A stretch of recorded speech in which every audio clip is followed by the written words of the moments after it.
donc Angélique Béréau, je suis petite fille de Marie-Jeanne Echeverria, donc résistante, déportée également, donc qui était elle du côté de Sarre.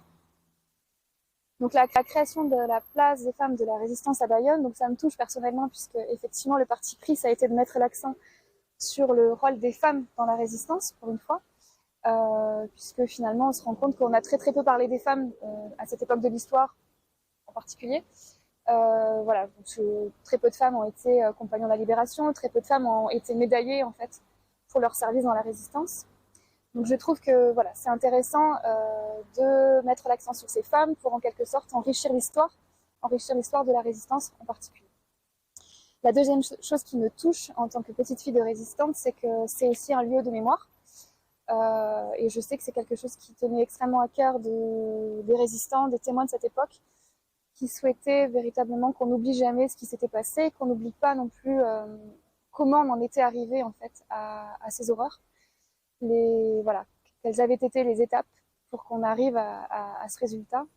Voilà, pour eux c'était extrêmement important, donc je trouve que qu'ils auraient été certainement satisfaits de voir qu'on avait dédié une place à Bayonne, à ce lieu, à cette histoire-là, et de façon, on va dire, pédagogique, puisqu'on ne se contente pas d'afficher des noms, on raconte des histoires en fait, à travers les témoignages, voilà, et les récits de l'histoire de ces femmes. Et la dernière chose qui est peut-être un peu plus personnelle sur qu'est-ce qu'évoque pour moi cette place, je trouve qu'en mettant à l'honneur des femmes, et on raconte la résistance un petit peu autrement. On nous a beaucoup parlé du combat pour la liberté, d'un combat parfois politique de résistants.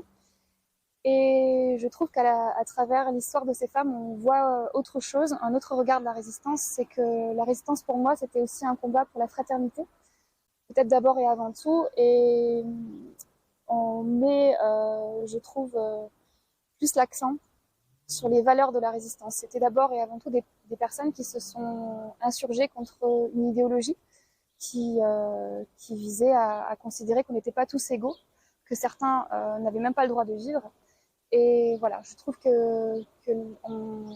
on raconte à travers cette place des histoires individuelles de femmes qui ont refusé, qui ont tendu la main à des personnes qui ont essayé de sauver en fait des vies. Et je trouve qu'à travers cette place, on célèbre voilà, les valeurs de la résistance, qui sont des valeurs profondément humanistes, à une époque où je crois qu'on a vraiment besoin de se rappeler que ces valeurs-là, c'est le socle de notre démocratie, c'est ce qui fait qu'on vit ensemble, et c'est surtout la base pour être en paix. Voilà, donc moi en tout cas, voilà ce que je vois dans la place des femmes de la résistance.